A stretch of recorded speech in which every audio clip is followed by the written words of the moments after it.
Hey guys, it's your boy Mark, back with another wrestling review. This will be my final wrestling review as a 25-year-old. Yeah, because my birthday is in the 25th. But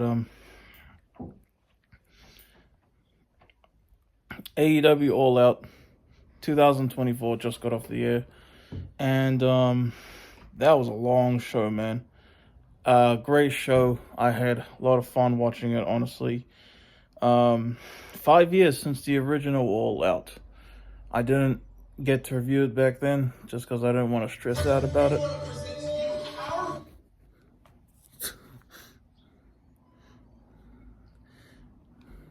Yeah.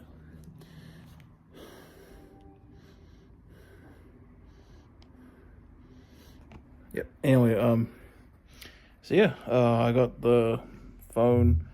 This is my mom's phone because so I can look at the results or look at the match listings while I do my review. First pre-show matches, we got 4 pre-show matches actually. Have they ever done 4 before? That's a lot of pre-show matches, man. First match, we have the Acclaimed versus Iron Savages. The Iron Savages, what were they doing, like a rim job thing? Like they're kind of, I don't want to mimic what they did, but yeah. Yeah, that was a pretty fun match. That was just a match. I don't even remember what happened. That's the thing about these AEW pay-per-views. They run so long, and they're great shows, but far out. You end up, when you get to doing your review, you end up forgetting what the heck happened. And you can't really review it. But anyway, the Acclaimed won, so yeah. Next up, we got a trios match. Hologram, Sammy Guevara, and Dustin Rhodes versus the Premier Athletes, consisting of Tony Nese, Ari Daivari, and Josh Woods. I think, did Dustin Rhodes do like a sunset flip or something? Anyway, Dustin Rhodes actually got the win for the team, so yeah. Next up, I did actually watch, the pre-show, by the way, so, I'm not like just saying, oh my gosh, I don't remember what happened, but yeah. Next up, Bang Bang Gang. Every time I hear Bang Bang Gang, I think of one of Borat's deleted scenes, where it's like, bang, bang, bangananos, and they'll try to kill us with bang, bang, bangananos. Yeah, versus the Dark Order. The match ended when Juice Robinson was doing this, like, punch thing, and then did some type of move, I think. Don't remember what it was. Anyway, gets the 1, 2, 3. That was a pretty cool finish. Final one, the Undisputed Kingdom, because Mike Bennett, Matt Taven, and Roderick Strong versus the Beast, Mortos, and Shane Taylor Promotions. And oh wait, this is a 3-way trios match. This one I didn't really watch, but I heard Roderick Strong calling out Hook after the match. Yeah. Opening match, we have MJF versus Daniel Garcia. Daniel Garcia, of course, showed up at All Out to confront MJF. And this was an awesome match. A lot of back and forth stuff. MJF no longer has the Dynamite ring, so he has to resort to other ways. The match ending was pretty cool, though. You had MJF kind of cower behind the ref, and then Daniel Garcia goes up to him. Boom, low blow from MJF. And then he kind of rolls up. I heard the commentator say jackknife. But for me, it looked like he just rolled him up. 1, 2, 3. MJF defeats Daniel Garcia. And he has the nerve, the audacity to ask for reach his hand out, handshake after the match. Daniel Garcia did, but then low blowed him, did a freaking avalanche pile driver to MJF. So yeah. Next up, we have the AEW World Tag Team Championship match. We have the Young Bucks, consisting of, when did they start calling themselves by their full names? It used to be just Matt and Nick Jackson. Now it's Matthew and Nicholas Jackson.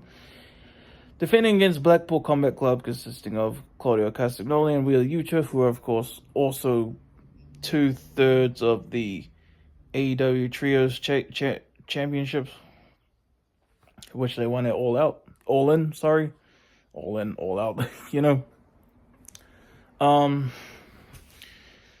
this was a pretty good match. For what it was, some nice near falls. But anyway, the Young Bucks retained, so let's just move on. AEW International Championship match, Will Ospreay defending against Pac. Is it Pac or Pac? I keep thinking of Tupac when I see his name here. You know, I keep thinking Pac. You know, instead of Pac. You know, this was a pretty awesome match.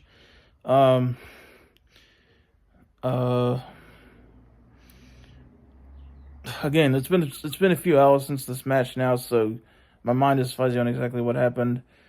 But I remember Will Ospreay did at least 3 hidden blades to finally put away Pac, which was an awesome match. Pac, whatever. But there was some beautiful counters, especially from Pac. There were at least 2 occasions where he countered Will Ospreay into like a kind of Hurricanrana looking move.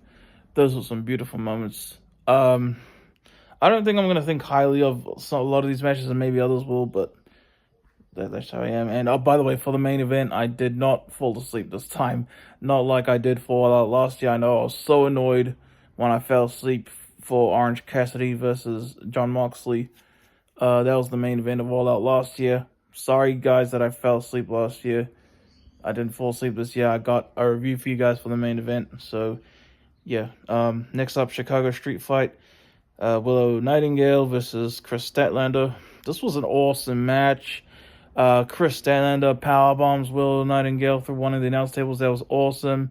And then Willow Nightingale, boom, spears her through the barricade like Roman Reigns style, if you ask me. And there was another moment where brought a table out, and Chris Statlander did like a swanton, and then Willow did get out of the way in time, but the back of Chris's foot knocked her in the head quite a bit, you know. So I was like, oh, dang. It was still, I mean, probably an accidentally awesome moment that happened there. But, yeah. Next match, we have the 4-way for the AEW Continental Championship. This match was fine. I didn't think it was all that, but it was Kazuchika Okada versus Mark Briscoe, Orange Cassidy, and Konosuke Takeshita. I know the last name is Takeshita. I don't know how to really pronounce the first part of his name, but this was all right.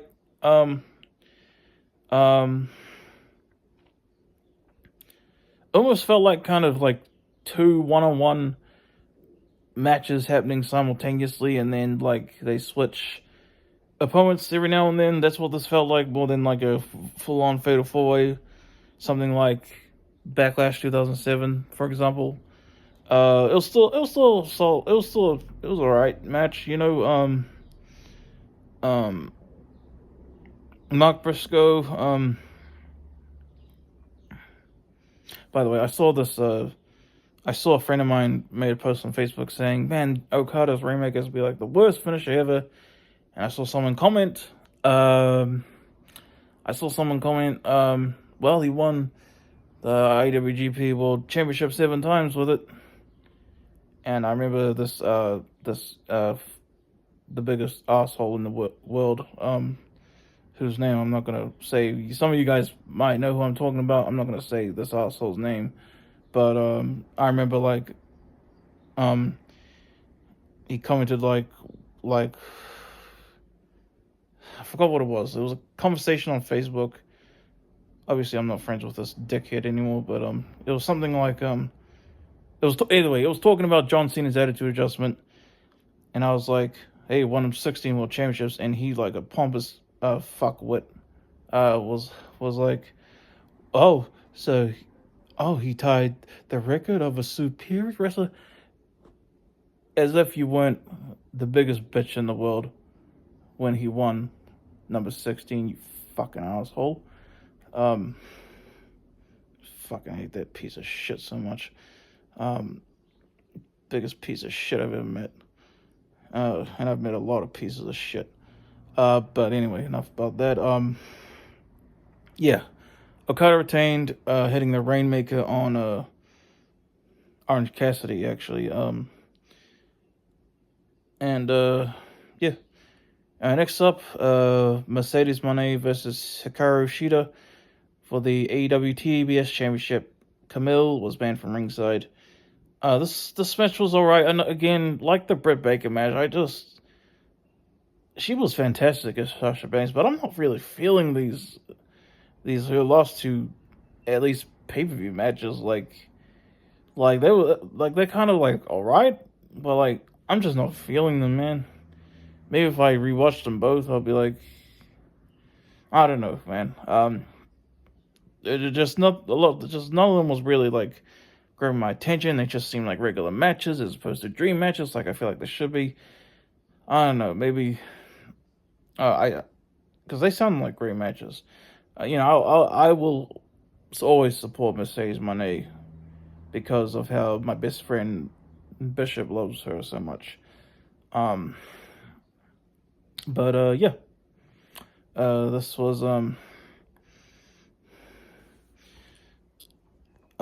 alright. Mercedes retained. Anyway. But next up, AEW World Championship match, Bryan Danielson defending against Jack Perry. This match was pretty good. A bit long for my taste, but like it had moments of like, oh, that's all you got, and then they were just going at each other near the end, of course. There was this awesome move. I forgot what it was exactly. Like Bryan did something really cool to Jack Perry around the apron area. That was a really cool moment. I forgot what it was exactly. Then of course it took at least 2 running knees for Bryan to pin Jack Perry. Excellent ending. But during the match the Young Bucks tried to interfere. They failed, of course, to help Jack Perry win the AEW World Championship. But either way, the match ends. But what everyone's going to be talking about is what happened after the match. Because it looked like Christian was going to cash in the match he won at All Out. All In. Again, I'm mixing these up. I'm sorry. This was a great show, though, in my opinion. Looks like he was cashing in. And then Blackpool Combat Club come out to, like, defend Bryan. And that's what they did. Christian went back to the backstage. And then, Blackpool Combat Club reunite. And then, boom, Claudio attacks freaking Bryan. Bryan's shocked, like, what the heck? And then freaking, not Claudio, the other one, Jon Moxley. He freaking puts a freaking plastic bag over Bryan's head. And then, it's like, oh man, like, really like, and then the crowd was chanting, "This is murder, this is murder." Far out. I thought for sure that would have been the perfect time for Christian to actually cash in. I was like, I don't think he is though. Because, oh man. It'd be cool to see Christian as AEW World Champion. But then we go into the main event, lights out steel cage match. Swerve Strickland versus Hangman Adam Page. Now,